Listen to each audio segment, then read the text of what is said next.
My comments today are going to have to do with the impact that aviation has on our state, affecting every single community across our great state.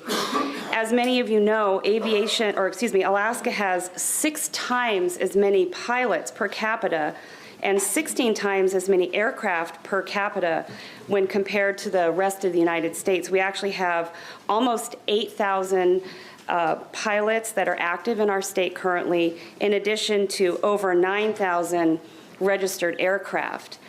Madam President, if you just look within our body here, within the first row, we have a combined 17,350 flight hours. If you move to the row behind me, there's 40 flight hours of experience there.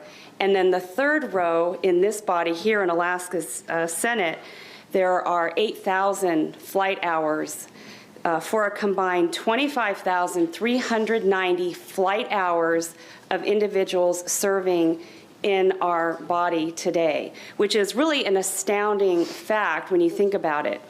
If I were to go ask the members in the other body about their flying experience, I'm sure that we could find that the number is even higher.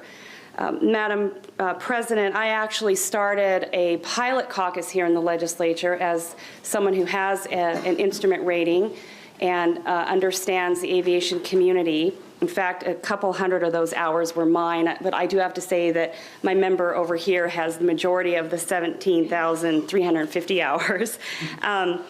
I started that caucus in order to promote and look at the issues affecting our state related to aviation. In fact, I was going to introduce a bill. It was drafted, but it was not introduced, prohibiting the Department of Transportation and public facilities from imposing new fees or increasing fees without legislative approval. I was told, however, that because my family is involved in aviation and my husband is employed as a pilot, that would be a conflict of interest for me to introduce that legislation, unfortunately. What I wanted to just bring to light to the body and to the public as we look at the laws, that we live under.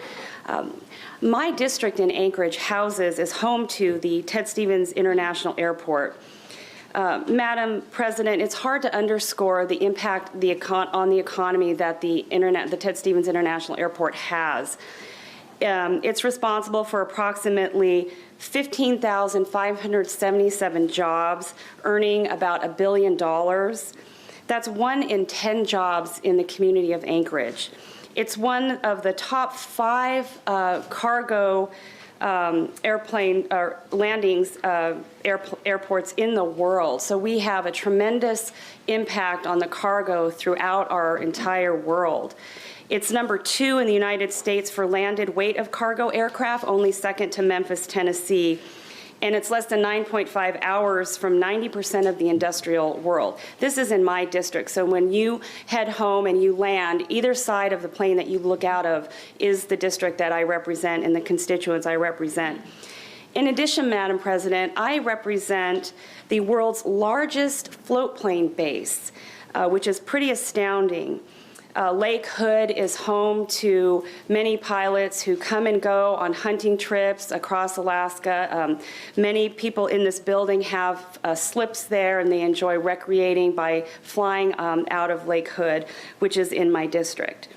When you start looking at the jobs not only in Anchorage and you look statewide, we had the Department of Labor and Workforce Development give us a presentation in Senate Labor and Commerce Committee. Dan Robinson talked about the 3,000 personnel and their families that are due to come to Alaska because of the new F-35 squadron at Eielson. Madam President, this is a significant impact to our economy, and it's something that I think that we should look at. In addition to being a private pilot myself and my family member and my family being in aviation, I'm also very interested in the Medallion Foundation, which addresses safety throughout Alaska and our rural airports, and I've been an advocate for that. I've been a member of the Alaska Airmen's Association and the Aircraft Owners and Pilots Association.